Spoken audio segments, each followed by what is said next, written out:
Ohio reacts to an American pope.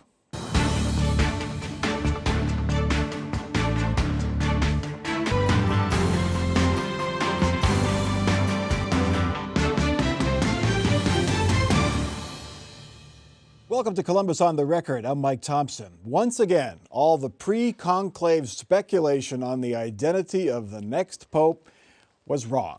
Cardinals in Rome shocked everyone by naming the first American to lead the world's Catholic Church. Chicago native Robert Prevost becomes the Pope Leo XIV. Early word is he has traditional conservative Catholic values. He's pro-worker rights and pro-immigrant rights. His support of immigrants recently caused his X account to call out Vice President J.D. Vance for trying to use religious doctrine to justify President Trump's immigration policy. But apparently, Vance has no hard feelings. He quickly used X to congratulate the new pope and wish him well. Joe Mas, what do you make of this? Many thought because the United States is a superpower, has so much global influence, that the chances of an American pope are very, very small, but here we are. What do you think? You know, the first thought that entered my mind is something that, meaning no disrespect, and with all the love and respect that I have for His Holiness, I thought that it made me think of a Swiss Army knife. In that Pope Leo XIV is a little bit of everything to everybody. He is a Peruvian citizen by naturalization. He is multicultural, having French, Italian, Spanish, and African heritage in his blood. And he's somebody that everybody knew.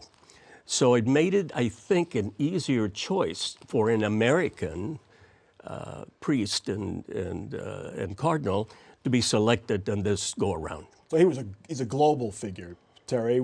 He's one of Francis's chosen cardinals, apparently very close with Francis. And also he's very experienced working with bishops around the world, which is important. But I think the parallel of politics and the Catholic Church, there's a lot of division in both. And I think they view him as a healer because he's not somebody who's off on a tangent or trying to self-promote. I think they view he's a person who can run the trains on time because the Catholic Church is so big and so diverse. And also remember, the United States has a big number of Catholics here, a lot of wealth here. So it's another way of saying to the rest of the world, the Catholic Church is not just Italy, it's not just Europe, it is worldwide. J.D. Vance is a converted Catholic, converted as an adult. Jesse Mike DeWine is Catholic. But J.D. Vance, you know, his endorsement of the Trump policies caught the eye of the then Cardinal Prevost and caused a little bit of a spat. So there's a disalignment there politically and doctrinally, I guess. Yeah, I think without knowing him individually, we're trying to look into a lot of different ways that we can understand the new pope, whether that be his former X account where he was reposting some things, particularly on welcoming immigrants and the less fortunate and so forth. And then we're looking at his history in Chicago and wondering what kind of a sports fan he is. So I think everyone's trying to find a way to connect to a pope who is American for the first time. And whether that be digging into his politics or his voter registration, everyone's trying to learn a little bit more about this guy. And interestingly, his undergrad degree is from Villanova, where he was a math major. And I think that tells you a little bit that he's buttoned down. I think he's going to be focused again. I think the unity is something that's important because if you can focus on where you can agree, whether it's in American politics or other parts of the world, you'll get a little farther than just driving the differences. Joe, nothing happens in a vacuum. And there's been a lot of nationalist movements around the world. Here in the United States, Brexit, European countries. You mentioned how global he is.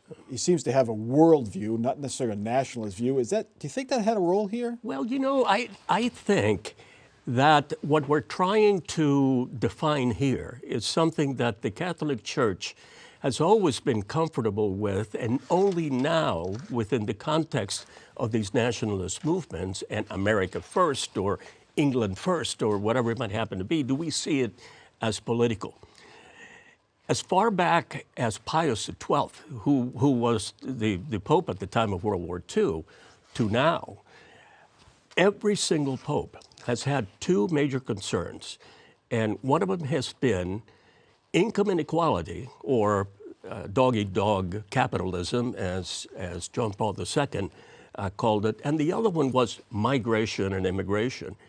Those two topics have become politicized not by the church, but by governments, which, by the way, illustrates why church and state should remain separate. So what role, Terry, does the Pope and the Catholic Church play in American politics, Ohio politics? Well, I think very carefully, because it is a big world, and I think the president of Villanova invited him back to be their commencement speaker. He said, I might be a little bit busy, but with everything going on in the world, I think it's wise to kind of focus where you can be beneficial. And also, one other little interesting tidbit of our U.S. Supreme Court that's kind of important these days, 2/3 of the members, 6 of the 9, are Catholic. So there's a lot of presence. We just had a president who's Catholic. The vice president now is Catholic. So I think he's going to pick these places where he can feel he can be the most benefit, not try and jump in on every issue. Okay. Topic 2, the players are changing, but the fighting within Ohio's Republican Party continues. Today, Friday, Republican Party leaders met to consider endorsing candidates for top races in next year's election. Governor DeWine wanted the party to stay out of the governor's race for now. DeWine reportedly does not support Vivek Ramaswamy and is pushing Lieutenant Governor Jim Tressel to run. Late Thursday, Tressel released a statement saying he was considering running for governor. It was seen as a last-minute move to delay the GOP's endorsement of Ramaswamy. Well, that move failed badly. State Republican leaders overwhelmingly voted to endorse Ramaswamy for governor. The vote was 60-3. His GOP opponent, Dave Yost, calls it a premature coronation of an untested candidate. Jesse Balmer, you were not at the meeting or inside the meeting. You were outside, but 60-3, that's a pretty strong message that the party leaders said about this race. Yeah, I think you're really seeing the influence of President Donald Trump on the Ohio Republican Party and just the influence that his endorsement had in this race. Vivek Ramaswamy was able to earn that endorsement the day that he announced his bid, and that's really gone pretty far in getting other Republican leaders to coalesce around Ramaswamy. I think he's been pretty successful in getting around to the various Lincoln Day dinners and had some good crowds there. But it's interesting, this is very, very early for an endorsement for the Ohio Republicans, who have previously had some infighting about endorsing a couple months early. So this is certainly a novel idea for Mr. Ramaswamy. Now, what does this say about Mike DeWine's influence? He was lobbying apparently pretty hard not to have, just don't endorse. That's what he was saying, but that didn't go anywhere. Yeah, it's hard when you're governor. As soon as you're reelected for that second term, you are a lame duck. So he is in the final 2 years of his term as governor. He's certainly going to run through the tape on this budget, on what he can influence. But I think you're seeing a shift in who the Republican Party is going to line up behind. Terry, why not let the primary voters decide who their nominee should be? Why should the party leaders put their thumb on the scale this early? Well, there's times when people say there needs to be party leadership to pick the best candidate. Other people say let the chaos go on, spend money, fight among yourselves. But there's a lot of people that feel in order to be prepared, particularly with the Democrats having their problems we'll talk about, to be unified. And I think one of the big questions now is, and he won't decide for a while, who does Ramaswamy pick for lieutenant governor? Because there's several people interested in it. And we've had a history. In 1990, Voinovich went with DeWine as his running mate when DeWine was running for governor.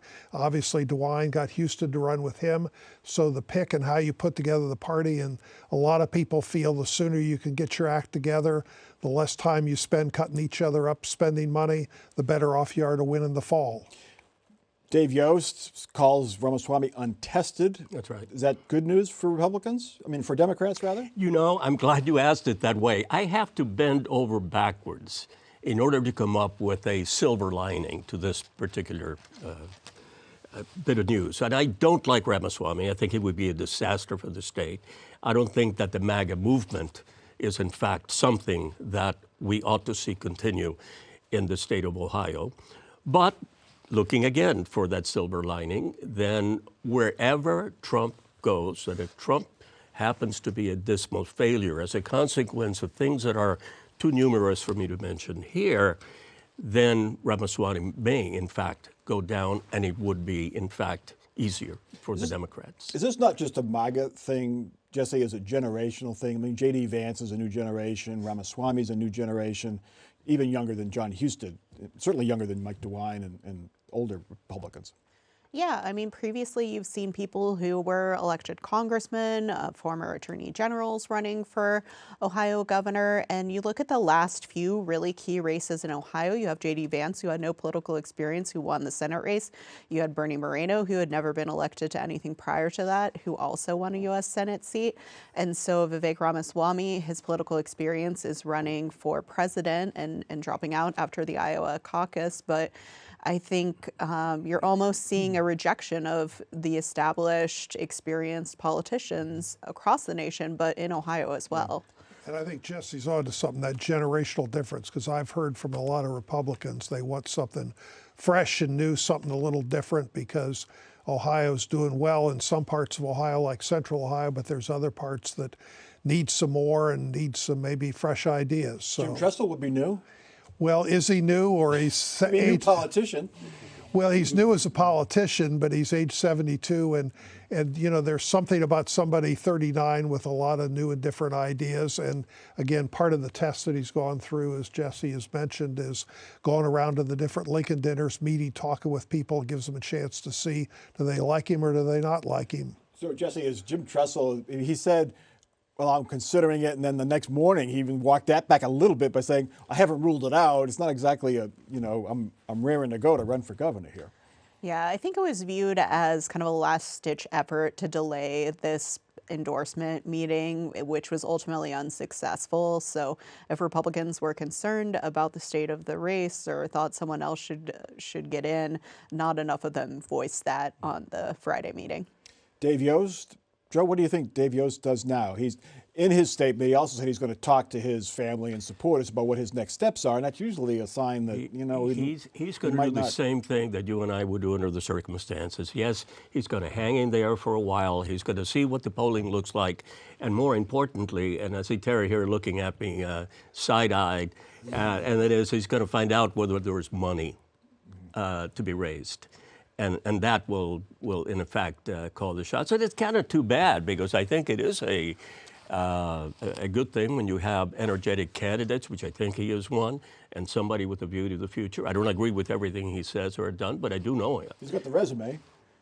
He's got a book out, and this is great trolling or marketing. The top of the book, it says, Dave Yost fought the woke and won, and it's signed Vivek Ramaswamy, head of co-director of DOJ, which is great. You know, a little bit of. It's a cute little twist, but the ultimate problem, Dave Yost knew if he's going to run against Houston, he'd have a challenge raising money and matching the dollars, and he knows it's that way too, and now the hole's even deeper. So I think he's going to think about it, but he's also got to figure out what's his exit ramp. And at age 68, he's in a different position than if he was 38 or 48 or 52 in terms of where's your future. He can do a number of options, but this might be the last hurrah. All right. Meanwhile, Ohio Democrats are basically leaderless. Top candidates wait to see if former Senator Sherrod Brown will run for governor or run for U.S. Senate or run for anything at all. All other potential candidates are basically frozen in place until that decision comes. And this week, Democratic Party Chair Liz Walters announced her resignation after serving as party chair for 4 years. She is leaving to take a job with a Washington political firm. Joe Mas, leaderless, is that a fair assessment right now? No, that's I mean, that's really, you have to dig deep in order to come up with that. We're in a period of transition. I actually. But until that period is over. But yeah, and the problem, you know, because I started looking at the list of people who have run for office recently, and who do we have in our bullpen and so on. And it's not that the bullpen is depleted, but I do think that we lack a message that is resonating with the people in Ohio. And I don't care who you blame. I don't care if you blame MAGA. I don't care that if you say that the demographics, which is what everybody goes to, have changed, and as a consequence, Democrats have been left behind. But we certainly do need somebody that can graft a message that resonates with the young people, like like Jesse and Terry have mentioned.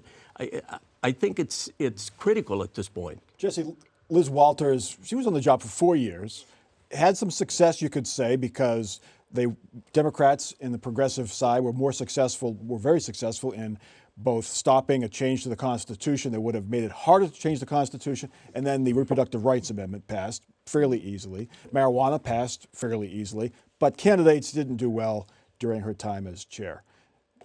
But you think she was forced out? What's the reporting there? Was she forced out, or is she just saying, I'm going to get out before this next cycle? Yeah, I mean, I think she had an opportunity. This is a rough job. The Democrats have not won the governorship since 2006. They have lost most of their statewide elected positions. Sherrod Brown losing was, understandable given how much Donald Trump won the state by, but also a big hit. He was like kind of their exception to the rule. They're left with only one Ohio Supreme Court justice who's a Democrat. So it is just hard for Democrats to run statewide in Ohio right now. It's a job where you have to raise a lot of money. You have to negotiate with people in DC and the presidential campaigns, even though those people are not really campaigning in Ohio anymore. So it's just a tough job, and the next person will have to be up for it. Are there any Democrats that Republicans have their eye on as possibly a candidate they should fear? Amy Acton is running for governor. Well, the person to watch is Sherrod Brown. I mean, Sherrod Brown pushed Liz Walters, who nobody really knew and nobody really saw any effects out of it. He's now picked a defeated, once for Secretary of State and also for Portage County Commissioner. She couldn't even get elected there, a former state representative, Kathleen Clyde. So the real question is, what's Sherrod going to do? Because Democrats tell me the more he dithers and doesn't make a decision, the more it leaves the party in a vacuum. So who's going to be the leader, but what's Sherrod going to do? I think he's leaving the party in a lurch. We forget, Joe, we still just less than a year from the primary. We still have a little ways to go, but now because you have to raise so much money, and because a lot of these Democrats don't have the name ID of Sherrod Brown, even Amy Acton, time's a wasted. It really is, and I think we need to move quickly. I would like to see somebody that has a vision, I guess, more than anything else, and is a good administrator or a good communicator for the voices from within the party. Who that person is, and I thought about it, I can't think of anyone right at the moment. Well, Tim Ryan, according to some sources, one of his advisors has said he's now reconsidered his decision not to seek the governor's race, so he could possibly get in, Jesse. Yeah, I think, as we've all said, Sherrod Brown takes up a lot of the oxygen in this conversation. So once he makes a decision about whether he's going to be getting into either one of these races, we'll see who else might be interested. I think Tim Ryan is certainly someone who is considering it. Amy Acton is actively in the race, but I haven't heard a lot about the U.S. Senate options. But for Tim Ryan, he's got a problem. His base in the Mahoning Valley is gone. He even lost that when he ran for the Senate, and he's now a lobbyist for the natural gas people and also for crypto coin, and that doesn't exactly excite the more liberal part of the Democrat base. So Tim Ryan, as he's done in the past, talks about running statewide, but doesn't often do it. But wouldn't that portray him as more of a centrist, which would be appealing statewide if he gets through the primary? Well, he tried that against J.D. Vance. He outspent J.D. Vance 2-1. He had over $50 million, and he wasn't very successful. Surprised we haven't heard more from Amy Acton, Joe? I've heard Publicly? a little bit. I've heard a little bit from her, but that by hearing within the context of what we're talking about in the political sphere, we're talking about spending money and being out there and doing things. And at this point, it might be premature to do that. We have lots of candidates that in the past started spending too much too early, and then And Amy could be weighing in on the state budget as far as what taxes she wants to hike, where she wants to spend money, because again, now's the time. If you've got fresh ideas, let us know. Why wait till the governor's race? She could do it now. And she could be doing, the behind the scenes work you have to do to get a campaign going, raising money. She is raising money and then going to the dinners. These are things that you have to study. Being a politician is a career. You have to study for it. You have to prepare yourself for it. I think that's what she's doing. Right. This week, the two men convicted in connection with Ohio's largest bribery scheme lost their appeals. A federal appeals court rejected the appeals of former House Speaker Larry Householder and lobbyist Matt Borges. Householder argued the trial judge was biased against him, there was not enough evidence to convict, and his 20-year sentence was too long. Borges argued his role in the scheme was relatively minor. The three-judge panel unanimously rejected those arguments. Householder and Borges can appeal, perhaps all the way up to the Supreme Court. And Terry Casey, the Supreme Court in recent years has made it tougher for convictions of public corruption. Does this case fit into that category, maybe? Well, the Supreme Court's a little busy and a little distracted on a few other cases coming from the White House and Congress these days. So getting to the Supreme Court normally, they only hear about 85 to 90 cases in a whole year for the whole country. So could they get there? Maybe, but I think it's very much of a long shot. And I was personally surprised it was a 3-0 decision by that panel. Jesse, I think, listened in on it. I listened to the audio of it. And the judges raised some good questions, but in their opinion, 63 pages, they pretty much slammed the jail door shut. 2 Trump-appointed judges and 1 Biden-appointed judge made this ruling unanimous. Yeah. Joe, you're an attorney. How did you read it? Man, I tell you, well, these guys don't have a lot of friends out there in the system right now. I can't imagine, as Terry said, that the Supreme Court will take up this case. That now, even if they don't, they'll still have some remedies. But Householder's not a young guy. You're talking about habeas corpus. In a habeas case, you've got to come up with a reason that maybe it was impossible for the court to consider at the time that the trial took place. It's not good news. In the other cases, Jesse, there was question of whether or not the benefit that the politician got was really a bribe. Was it a favor from a constituent? Was it just normal business or just normal politics? And that's kind of what Householder was arguing. This was not a bribe. This was just good old-fashioned hardball politics, the way things are done. Might not be pretty, but it's the way it's done. Yeah, I will say Judge Thapar, who was the one who was probably the least on board with the ultimate decision, or at least expressed a little wiggle room there, was saying, it makes sense when I say I don't want to build a dam and then I get a bunch of money and then suddenly I want to build a dam. Yeah. But you're in a bit of a stickier spot if you always wanted to build that dam. And so I think that's something that maybe the U.S. Supreme Court will take a look at bribery case law and RICO generally, but this is probably not the case to get it there. Is it the size of the case and the boldness of the plan that led to the nuclear bailout being approved finally? Well, the real secret, as done by the HBO special that looked at this, was Neil Clark. They opened with Neil Clark video. Lobbyist who's now dead. Yeah. Right. I mean, the video, but Neil Clark was literally the glue that held this case together, because the FBI never would have really discovered the Householder connection nor been able to figure out how it all worked without Neil Clark talking too much when the FBI was listening in on the wiretaps of his phone conversations after drinking and eating late at night, and his bravado being in full tilt. And those text messages don't help either. Joe, does this appeal rejection have any influence on the current cases that are out there, on the First Energy executives that are facing trial? Does it lead to negotiations, that kind of thing? I love the question because it's a defense attorney question. Does it make any difference to the defense of the cases and the way that the attorneys might be handling it? Absolutely, because you know what is probably not going to work. And I know that I don't know enough about the details of the case to say I would advise my client at this point to start negotiating. That would be unfair on my part. But absolutely. But they will look at this ruling and say, this ain't going to work. This ain't going to work. And there's a ticking time clock, I think, around September, October this year when the statute of limitations run out, because there's been the question, are there other people that the feds might want to go after, or the state might want to go after? So that's unknown. But again, the ticking time clock, statute of limitations, it's going to be up soon. You mean this case will be over sometime? Maybe. All right. Let's get to our final off-the-record parting shots. Joe Mas, you're up first. Since January 20th, Mike, we've seen a dramatic uptick in detentions in courthouses for people that might be suspected of being in this country without permission. This can happen because the dockets of all the courts are public record. And it's very easy for Immigration and Customs Enforcement to look at the docket and say, here's a Hispanic name, let's go pick him up. All right. The state Senate has started its work on the state budget, but June is going to be the month for two reasons. One is the Senate wants to prove its independence from the House, that they've got people with ideas and different views.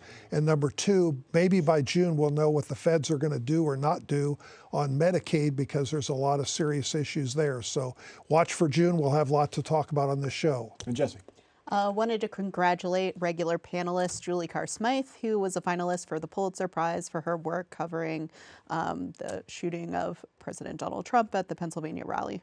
She was there, right in front of the stage, covering that horrific event. Anyway, my off-the-record comment, a little lighter than that.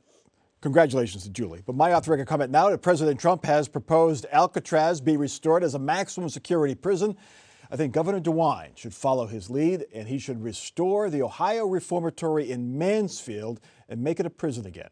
Like Alcatraz, it's a tourist attraction because it was, of course, the movie set of The Shawshank Redemption, a great film. So get busy living or get busy dying. That is Columbus on the Record for this week. Continue the conversation on Facebook. Watch us on anytime at our website, wosu.org/COTR. We're on YouTube and the PBS app. For our crew and panel, I'm Mike Thompson. Have a good week.